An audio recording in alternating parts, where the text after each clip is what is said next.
Senhor, só tem essa Saia galinha. daqui e leva isso Aceite a daqui. galinha, por favor. Vamos. Aceite a galinha, não. Saia daqui. Somos todos judeus. Nosso povo todo trabalhando para Roma. Isso me enoja. Colaboradores. Vamos em frente.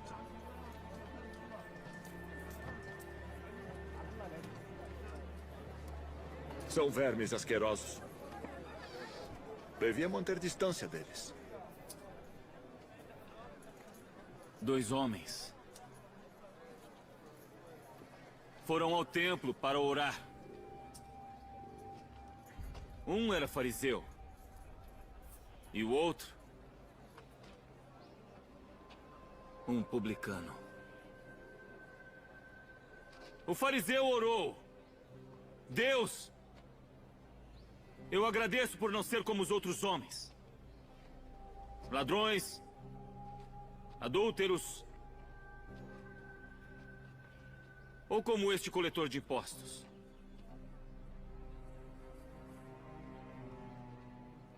Mas o coletor de impostos nem sequer olhou para o céu. E então disse: ó Deus, tenha piedade de mim. Sou um pecador.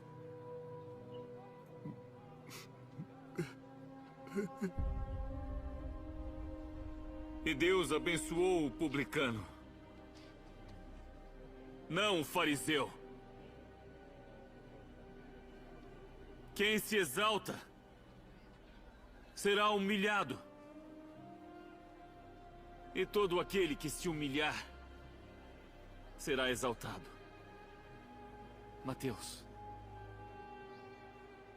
venha.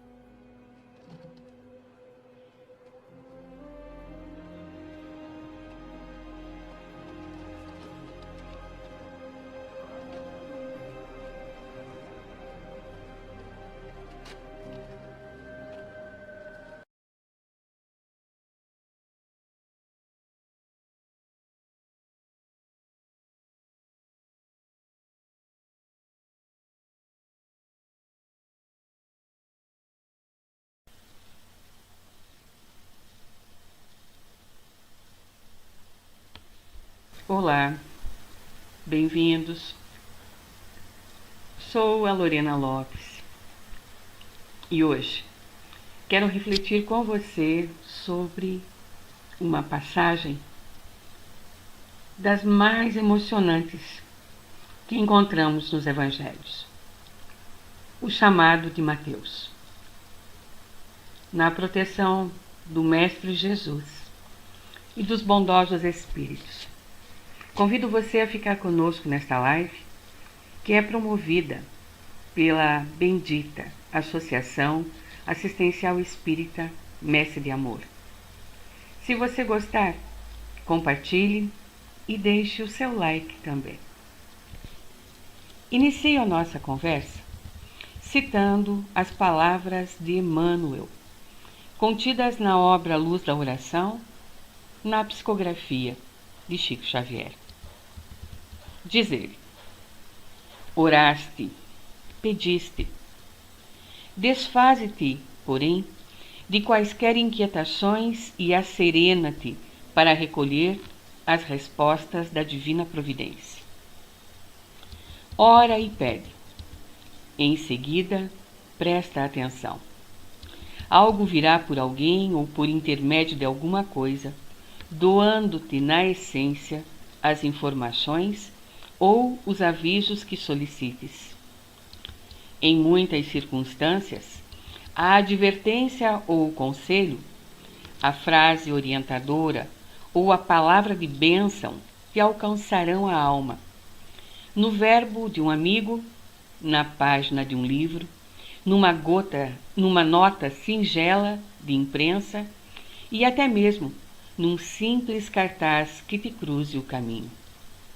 Mais que isso, as respostas do Senhor às tuas necessidades e petições muitas vezes te buscam através dos próprios sentimentos, a te subirem do coração ao cérebro, ou dos próprios raciocínios e a descerem do cérebro ao coração. Pois bem, eu orei e pedi. E entendi que o tema desta live já existia há algum tempo, em questionamentos sinceros que fiz a Deus, dentro da minha jornada profissional, nas áreas da contabilidade e do direito. E também dentro da apreciação da arte. Sei por força da profissão, como contadora pública, que Mateus foi proclamado celeste patrono dos contabilistas no ano de 1953, por iniciativa dos colégios de contabilistas italianos. E você já vai entender a razão de eu mencionar estes detalhes aqui. A tradição cristã tem atribuído, desde o século II, a composição do primeiro evangelho do Novo Testamento a Mateus. O nome grego, Mataios, significava dom de Deus. Em 1599, um jovem artista chamado Michelangelo Merisi de Caravaggio assinou um contrato para decorar a capela funerária de um rico cardeal. A capela deveria ser dedicada ao apóstolo de Jesus, Mateus. As imagens que você visualizou inicialmente dizem respeito a tais pinturas. A pintura à esquerda do altar mostrava o chamado de Mateus por Jesus para deixar de cobrar impostos e tornar-se discípulo. A pintura à direita mostrava seu martírio. A pintura no meio, diretamente acima do altar-mor, mostrava a inspiração de Mateus, enquanto ele trabalhava duro para escrever seu evangelho. O próprio Caravaggio era um homem altamente conflituoso. Ele foi um pintor magnífico que ultrapassou os limites da grandiosidade na arte. E seu trabalho é cheio de iluminação dramática e composições altamente elaboradas. As 3 pinturas de Mateus foram concluídas e agora decoram a Capela Contarelli, em Roma. Quando vistas uma após a outra, elas contam uma história poderosa sobre o custo de se alcançar a grandiosidade. Clara de Assis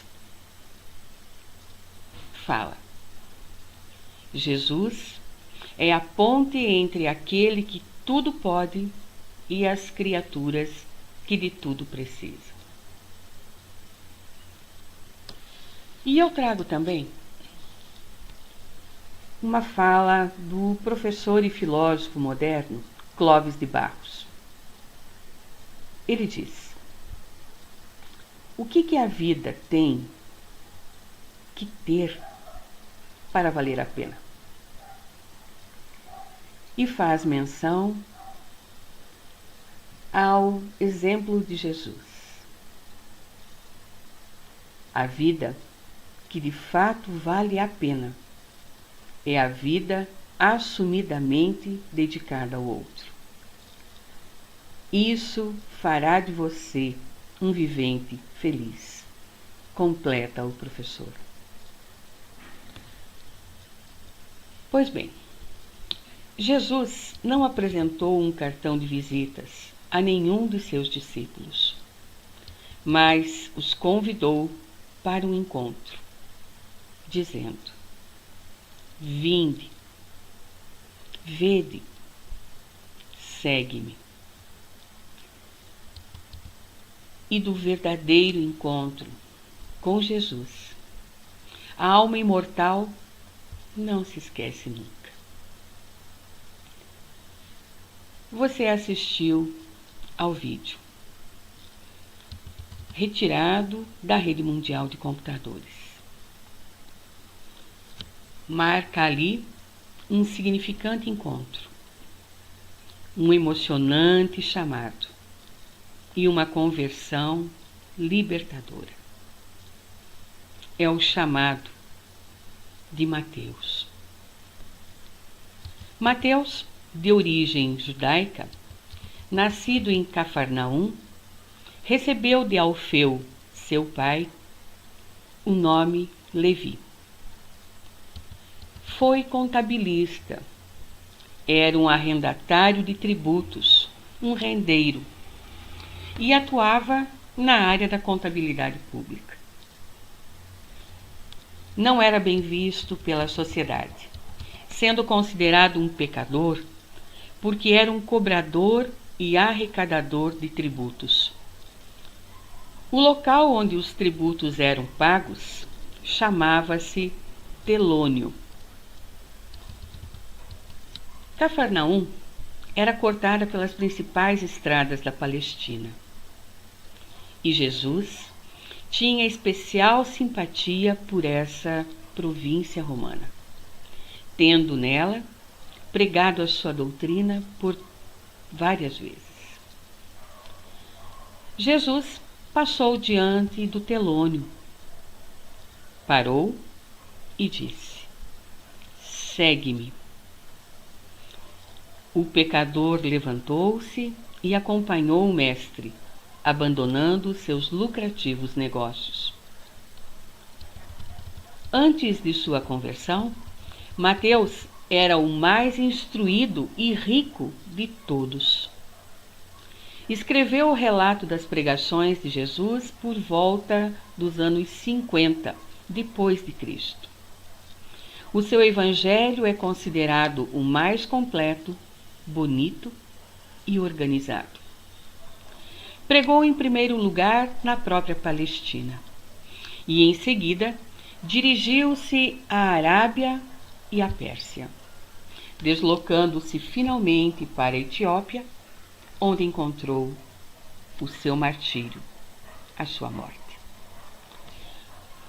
Os publicanos eram odiados porque colaboravam com Roma na exploração do povo judeu. Costumava-se dizer: só os publicanos são ladrões. Afirma a história que, na época de Jesus, a profissão de publicano era a pior. Mateus preparou em sua casa um grande banquete para Jesus. E lá estiveram uma multidão de cobradores de impostos e outras pessoas sentados à mesa com ele. Os fariseus criticaram Jesus ao vê-lo à mesa com os publicanos e pecadores.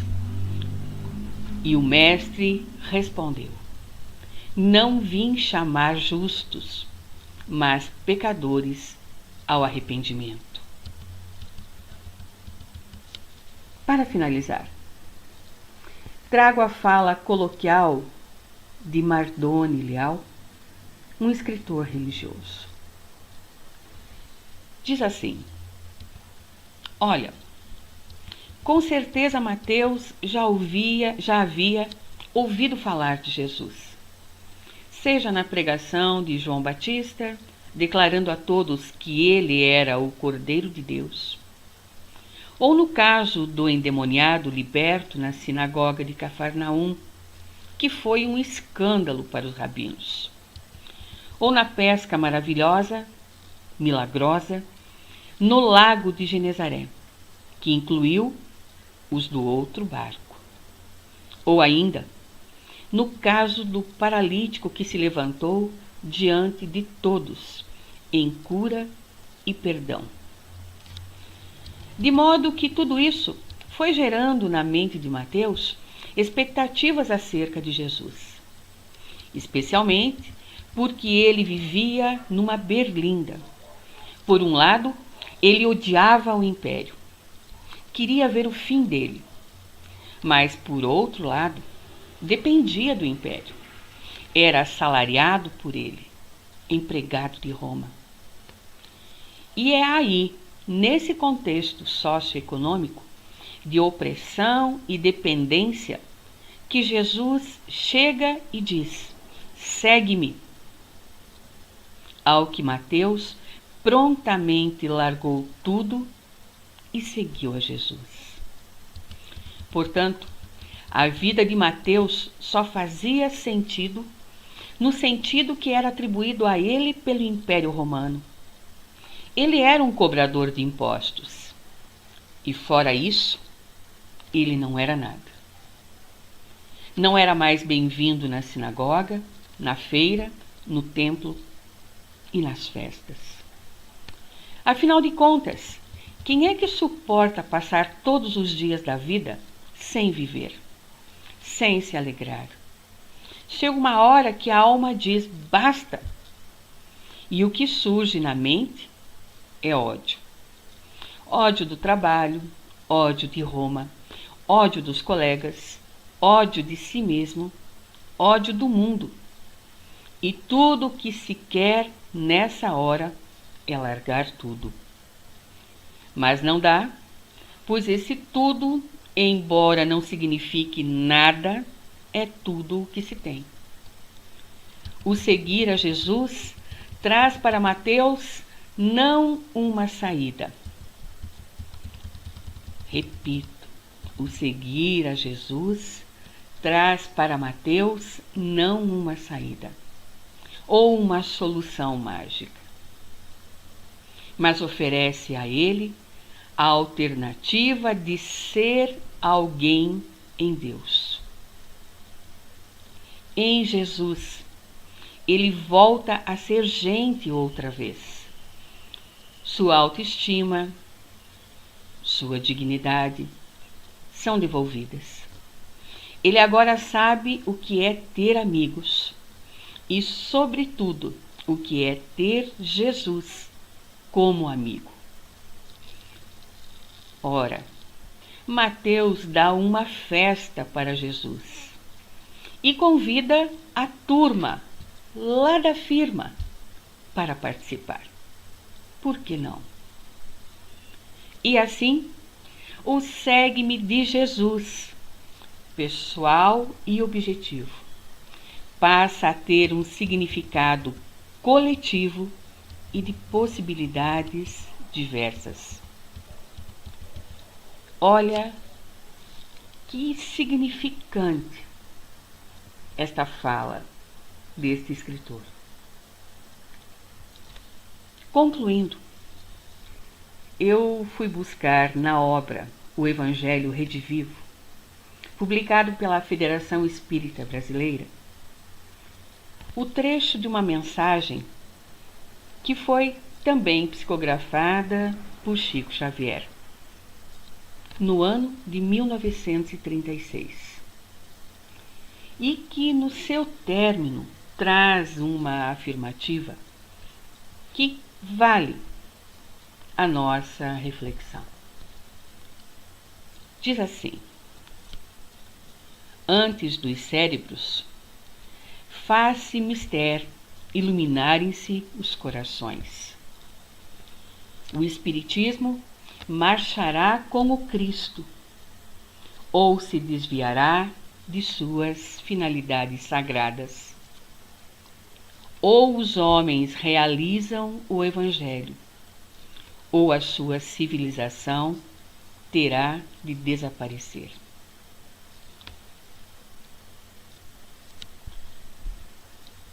É Mateus que apresenta Jesus como Senhor e Mestre, que incita e chama a todos nós a viver uma nova ética, a do reino dos céus. Há um ditado antigo que diz: liberta uma serpente e ela procurará uma toca. Solta uma andorinha e ela buscará a altura. Então, Mateus, foi chamado por Jesus. Foi uma andorinha que buscou a altura. E a nossa história poderosa sobre o custo de se alcançar a grandiosidade espiritual? Como está sendo ilustrada nos painéis da vida imortal?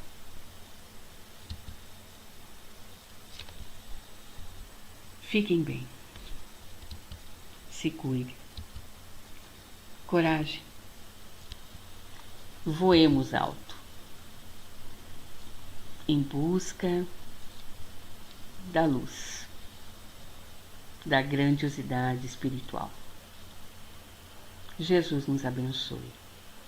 Obrigada. Até a próxima oportunidade.